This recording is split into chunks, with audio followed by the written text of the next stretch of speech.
To je nový přístroj, nový posuv na makro.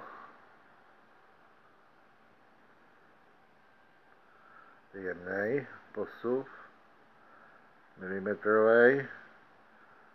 Tady je povolení matice, tím je posuv rychlej. To je rychloposuv.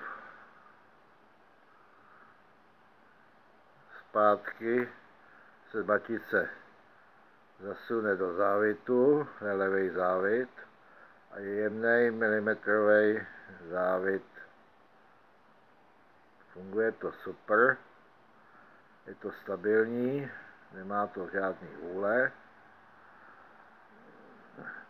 Tady jsou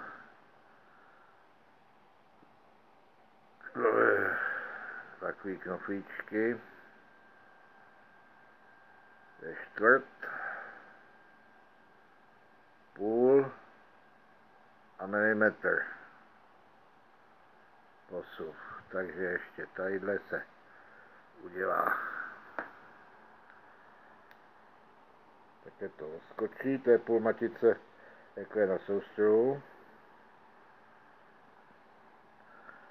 To je rychlo. A tady je ten milimetrový posuv. Je to úplně superový. Jednoduchý, kolečka v ložiskách. Než takhle natočím.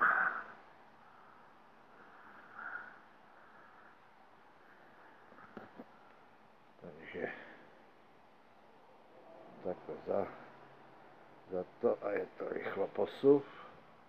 Přiblížení kdykoliv zpátky a můžeme po milimetru nebo po desetinách, to už je jedno, ještě musím udělat nějaký šipku, aby se vědělo kolik a jak, to jsou takový detaily. No, to je tak asi všechno.